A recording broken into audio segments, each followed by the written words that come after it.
This is the lab on measuring in metric system, and this will not be a video lab, so you actually have to measure these things yourself. But there isn't really, you're not going to have a caliper, but you're going to have a measuring tape, perhaps a ruler, a scale, and with that you can actually measure everything that's in here. So first table, let's see, there it is. I crossed out a lot. This is just for practicing how to measure with a scale. So find a small water bottle, measure it, a cup, any cup will work, and then four random objects that you find, and just measure them on the scale. And that's actually it that happens here. Everything else, as you see, is crossed out. All right, your mass on a bathroom scale. It's probably going to be in pounds, so convert it actually to kilograms, which is the opposite of what I would want, but you know, what can you do? If you don't have a bathroom scale, skip this one.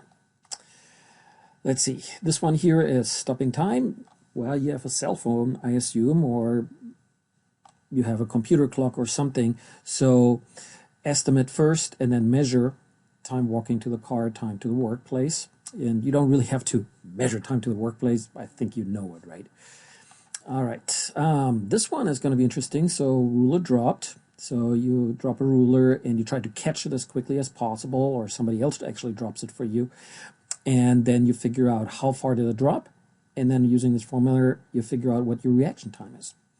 You can also Google that, what that actually is. Dropping a ruler to measure reaction time.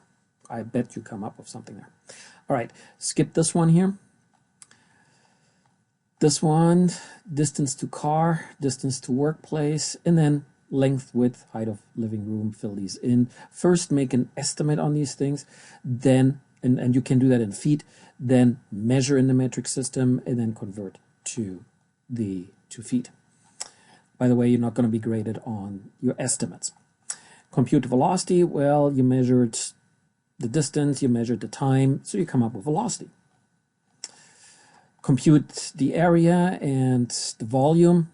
Well, you measured the dimensions, so you figure out what the area is and what the volume is, and then notice there's a footnote here that gives you the amount of mass in air, and figure out how many kilograms, how many pounds of air are in a room.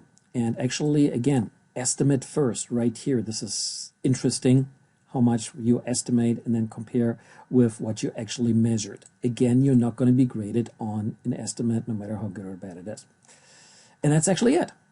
And that took me 3 minutes to record, and it should take you probably half an hour to an hour to do all these measurements and computations.